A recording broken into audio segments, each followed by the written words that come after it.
Welkom terug hier op Groot Plaas en ons gesels met Johan Kotse van Agri SA.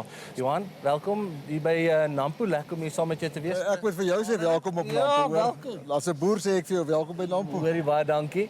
Sê gou vir my net hoeveelste Nampo is hierdie vir jou? Ja, sê.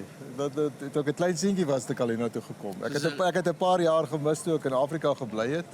Maar seker dan al by 20 verby. Gereelde ding. Ja. So ons weet back enclosure is 'n groot probleem en dat daar nou weer onlangs 'n hele klomp dosisse van die vaksines ingekom. Maar wat is die situasie op die oomblik? Ja, so ek dink die heel belangrikste is dat die minister het die besluit geneem dat die hele land gevaksinate gaan word. En ek dink die rede, een van die redes hoekom ons in Brasilië en Argentinië saam met die minister was, is om seker te maak dat jy 'n konstante van vaksines in die land inbring. So hierdie ene is fantasties, nog 2 miljoen wat ingekom het. Die volgende bestellings is klaar geplaas om die goeder so vinnig as moontlik in te bring en die doel daarmee is om so vinnig as moontlik die totale kudde van beeste in Suid-Afrika te kan end. En dit is letterlik om hierdie siekte net plat te druk. En dan het jy 'n program om jouself te kry om te sê, maar hoe beweeg ek uit hierdie siekte uit of leef ek met die siekte saam met entstof of die enting van diere. So ek dink 'n groot wen, maar dis nog nie genoeg nie. Ek bedoel selfs die 2 miljoen wat vandag ingekom het, daar's nog 3,5 miljoen wat inkom later in die maand of hopelik later die week. Ons vorder, ek dink ons vorder, maar ons is te stadig. Ek dink ons moet dit vinniger uitrol en ek dink die druk van privaat sektor en die eagerness wat daar is, as ek dit in Engels kan sê, is daar om dit wel te kan doen. So nog pyn met back and claw, maar ek dink baie hoop. Ek dink ons het dis nie maklik nie. Onthou, dis 'n siekte wat baie groter as die staat en privaat sektor is en om dit alles bymekaar te bring is 'n groot puzzel. Maar ek dink ons het goed gedoen tot waar nou, ons moet nog steeds baie druk en so vinnig as moontlik soveel as moontlik end. So hoeveel enstowwe is dan nou nog uitstaande om seker te maak dat die hele nasionale kudde gaan geënt word? Ja, as ek reg het, as ons, jy vra my nou getalle, as ons die 2 miljoen ingebring het en nog 3,5, dink ek staan ons op 8,5. En ons moet omtrent 14,5 miljoen met ons omtrent end om die totale kudde in Suid-Afrika te doen, maar dan moet jy onthou, ons sal weer van die eerstes wat ons gedoen het, weer 'n keer 'n tweede end moet gee, want elke 6 maande moet jy dit doen. En dis nie 'n proses wat gaan ophou nie, so dis 'n proses wat kontinu gaan.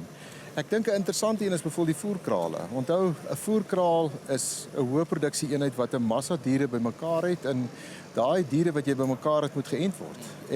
Maar dis weekliks. So ek dink een van die konsepte wat ons graag wil sien is dat ons deurlopende voorsiening het van entstof. Hoopelik kan ons eie in Suid-Afrika vervaardig oor 'n ruk of gesamentlik met 'n ander maatskappy dit dalk doen om wel vir ouself te sê hoe leef ou daar uit. Interessant, Brasilië en Argentinië. Argentinië het 20 jaar gevat om by 'n 2 maande 'n jaar ent hulle, dan doen hulle 52 miljoen diere. Brasilië het heeltemal skoon, so hulle is sonder entstof, maar dit het hulle 63 jaar gevat. So dis nie 'n vandag en môre wen jy nie en ons het geweldige pyn nou, so jy moet eers die pyn net dooddruk en dan begin nou jouself restruktureer binne die proses. So jy praat nou so van die pyn wat doodgedruk moet word, maar wanneer dit alles verby is en hierdie oomblik verby is daar 'n langer termynplan wat in plek gesit is? Ja, kyk, Argentinië werk byvoorbeeld met entstof en ek dink baie van ons mense het al ingekoop in die idee van ons gaan vir baie lang tyd met entstof dit moet doen. Dit beteken ek kan nog steeds my diere verkoop. Ek kan nog steeds met entstof in die buiteland myself as 'n produsent kan ek verkoop en kan my vleis daar wees. So ek dink vir die interim gaan ons met entstof dit moet doen. Tot 'n mens jouself weer teruggetrek het tot 'n punt waar jy miskien dalk kan sê, dit sal oor 'n hele paar jaar dat ons weer vry is sonder entstof. Johannes het net nou die dag gepraat oor back enclosure wat uitgebreek het en nou het ons weer konflik in die Midde-Ooste, maar invoerpryse wat op is en dieselpryse wat op is, hoe raak dit die boere op die grond? Weet jy, so in die eerste plek dis maar boer, nê? Ek bedoel ons het al 'n baie hoë kunsmisprys gehad. Ek dink die dieselprys dis 'n skok. Jy moet dit weet om 40% op te gaan op diesel is nie 'n maklike konsep om te verstaan nie. Wat ek dink wat min mense verstaan is die pyn vir 'n boer is onmiddellik. So want ek bestel nou en ek het nou my diesel wat ek inkry en ek oes nou. Maar my oes se geld kom net eers in oor 3, 4, 5 maande van nou af. Die ander ding is ek plant byvoorbeeld die wintergraan ouens plant nou En dit kan wees dat die dieselprys dalk afkom en die prys van graan afkom, maar ek het teen 'n hoë prys geproduseer. So 'n gewellige uitdaging vir die boere. Ek moet ook vir jou sê, weet jy, ek het nou vanmôre by Nasie 'n gesprek ook gehoor. Weet wat is my wonderlik? Die boere erken dit. Die boere praat met die probleem en die boere sien die probleem raak. Maar twee goed het my geweldig opgeval vanoggend. Die eerste ene is hoe die boer teruggryp en terugdeel in sy ekosisteem, sy waardeketting wat hy het, en hoe die banke betrokke raak en die koöperasies betrokke raak en die insetverskaffers om die probleem gesamentlik aan te spring. Dis 'n mooi ding. En die ander ding is dat die boere vir mekaar gesê het, ons gaan nie negatief raak nie. Hoe oorkom 'n mens dit? En een van die Jaapie Grobler het dit so mooi gesê. Hy het gesê luister, is nou tyd om te oorleef. En wat doen mense om te oorleef? So weet wat wonderlik van 'n boer, sy kop is reg. As hy in 'n probleem instap, dan die boer die vermoë om homself uit die probleem uit, ek wil sê nie te dink nie, maar uit sy probleem uit te plaas. En dis besig om te gebeur. So 'n gewellige moeilike tyd. Ek dink insetkoste is op 'n hoog. Ons het baie lank sulke hoë insetkostes gehad. Maar 'n gewellige positiwiteit om te sê, weet jy, ons het 'n roeping, ons het 'n doel en dis om kos in Suid-Afrika te produseer. Johan, dankie so baie. Ons is nou weer terug met jou. Dis Johan Kotse van Agri SA. Ons is nou weer terug op Groot Plaas net hierna. Welkom terug op Groot Plaas. Ons gaan saam met ons vanoggend Johan Kotse van Agri SA. So Johan, ons weet daar's baie boere wat nou gaan onder baie ekstra pryse en insetkostes wat verhoog het. Maar met al hierdie goeders, gaan ons moontlik sien dat van die kleiner boere moet hulp kry by van die groter boere, of gaan hierdie klein boere verlore raak? Ja, ek kan vir jou sê, ek dink daar is skaal, want onthou skaal help dat jy tot 'n mate oorlewingsvermoë kan hê, maar ek dink dis die meer oneffektiewe stelsels wat in hierdie tyd geweldig pak kry. So jy kan selfs op 'n hoë skaal, as jy gewellige oneffektiwiteit binne jou produksiesisteem het, byvoorbeeld as jou, kom ons sê byvoorbeeld gewasaanplanting is jou per hektaar opbrengs nie goed genoeg nie, hulle as jy groot gaan dit swaar wees nou. So ek dink wat die kostestruktuur druk nou doen is dit plaas geweldig druk op die fokus op effektiwiteit. Die jammerte van 'n klein boer is hy het baie min opsies om uit te oefen en die groter boer het 'n groter opsie wat hy kan uitoefen. So dit is verseker so dat jy die kleiner ouens gaan onder 'n gewellige druk kom en nie altyd die vermoë om homself buite dit te kan verwesenlik en iets anders te kan doen nie. So moeilike ene. Ek wil ons sê dit baie, dit is nie net by ons nie, is reg oor die wêreld, maar dit maak dit nie makliker nie. Want ek dink die grootste behoefte wat ons in landbou het is organiese groei. Dit beteken jong mense, kleiner ouens wat begin en dan in hierdie stelsel ingroei. En jy begin nie met 1000 hektaar nie. Jy begin klein.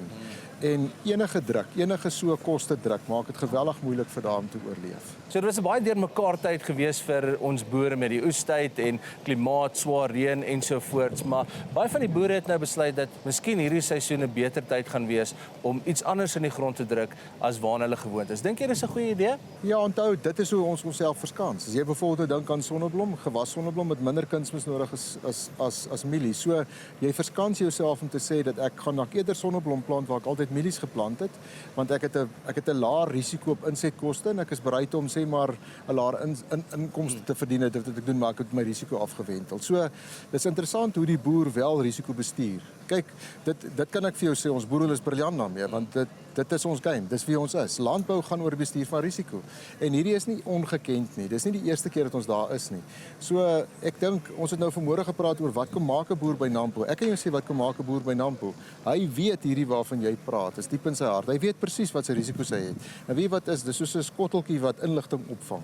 En oral te begin kyk, want as hy 2 liter op 'n 100 hektaar of op 'n hektaar kan spaar op diesel omdat hy iets anders te gebruik, dan gaan hy dit gebruik want dit verskans sy risiko. So in die swaar, wil ek ook vir jou sê, die mooi is daar, die manier hoe die boer innoveer. En hoe die boer letterlik kreatief word om te sê, maar hoe verskans ek myself in 'n risikosisteem soos hierdie. So 'n moeilike tyd, maar ook 'n tyd wat ons moet dit maar embrace, vir mekaar sê, luister, ons moet hier deurkom. Ek dink, weet jy, wat is die swaarste van 'n tyd soos hierdie? En ek dink baie keer mis ons dit. As die boer hoop verloor het, moet ons toemaak. En as daar een ding is wat ons in hierdie tyd moet saai, soos wat ons boere saai, is dit om hoop onder ons mense te saai. Om te sê, weet jy, ek is al die 12de geslag as Johan in Suid-Afrika. En voor my het mense ook deur geweldige moeilike tye gegaan en hulle het oorkom. Dit kan wees dat ons dit met koste gaan oorkom en dat dit swaar is, maar om daai hoop nooit weg te vat by 'n boer nie. En ek dink dis die grootste uitdaging wat ons het in landbou en spesifiek in leierskap is om seker te maak dat jy altyd hierdie hoop en hierdie passie wat die boer het, nê, om dit aan te hou vier. En dis nie sonder realiteit nie, dis nie sonder die pyn waarmee ons het nie, maar dit is wat maak dat ons oorleef en dat ons hierdie risiko's kan bestuur. So jy het nou lekker rondgeloop hier by Nampo en met baie van die boere gesels en jy klink redelik positief oor alles wat jy gehoor het van die verskeie boere af, maar vir ons kykers by die huis en die boere by die huis, wat is die gedagte waarmee jy hulle wil los? Ja, ek moet sê ek het nou van Argentinië, ek was nou in Argentinië en Brasilië gewees en ons was in Nampo gewees. Weet jy, die Suid-Afrikaanse boer is spesiaal. En ek dink dit is om ons het 'n geweldige vermoë om krities te kan wees. En ons begin altyd met wat ons nie het nie en dan is dit 20% geval.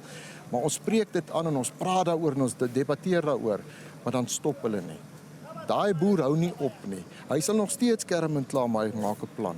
So as daar een ding is wat vir my besonder is van die Suid-Afrikaanse boere, is hierdie gewellige geloof wat hulle het om in die deursettingsvermoë om te kan sê, maar al lê ek is nie platgeslaan, ek is nie dood nie, en om op te staan.